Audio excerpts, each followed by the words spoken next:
Stuck in bumper-to-bumper traffic, watching the minutes tick by? If so, you might wonder, is there a faster lane I should be in? As a shuttle driver for Paul Campanella, I've been in the same boat. So let's explore 3 theories and important insights to help you navigate heavy traffic more efficiently. Theory 1, the right lane moves faster.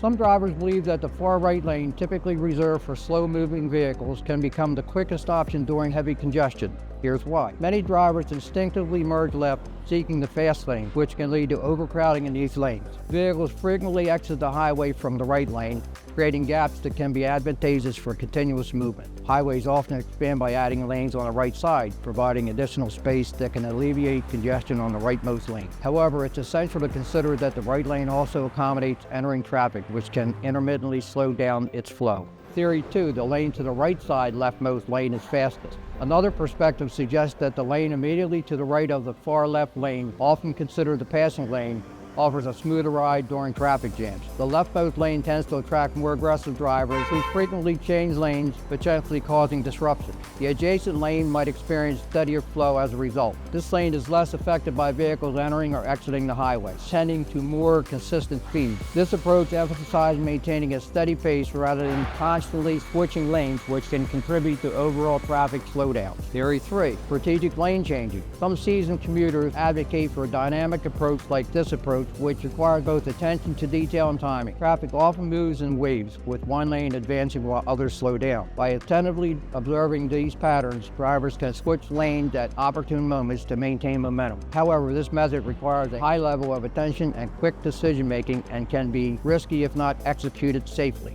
Here are some expert insights. Use a consistent lane choice. Studies indicate that frequently changing lanes offers minimal time savings and can increase the risk of accident. Understanding traffic flow dynamics. Traffic engineers design highways with the expectation that drivers will use lanes consistently. Unnecessary lane changes can disrupt the flow and exacerbate congestion. Bottom line, when it's tempting to seek out the fastest lane during heavy traffic, the benefits of switching lanes are often minimal. Staying in a consistent lane, maintaining a safe following distance, and practicing patience are generally the best strategies for navigating congestion safely and efficiently.